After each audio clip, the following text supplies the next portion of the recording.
உடல் எடையை குறைக்க உதவும் வாழைப்பூ வடை தாங்க இப்போ நம்ம பார்க்க போகிறோம். பூவில் மேலே உருண்டையாக இருக்கிற காம்பு, கீழே ஒயிட் கலர் கவர் மாதிரி இருக்கிற எல்லா பூவிலையும் நான் பிரித்து எடுத்துருக்கேங்க. குழம்பு கடலை பருப்பு நான் கழுவி 1 மணி நேரத்துக்கு ஊற வச்சு எடுத்துக்கிறேங்க.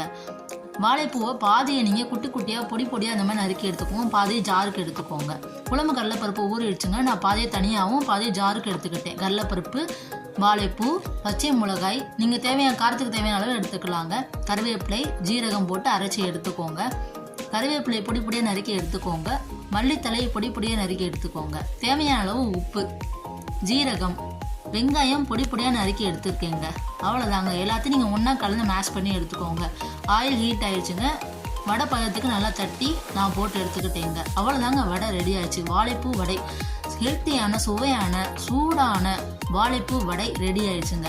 உடல் எடையை குறைக்க உதவும் வாழைப்பூ வச்சு நான் ஒரு வடை போட்டு எடுத்துருக்கேங்க. நீங்களும் ட்ரை பண்ணி பார்த்து கமெண்ட் பண்ணுங்கள். டேஸ்டான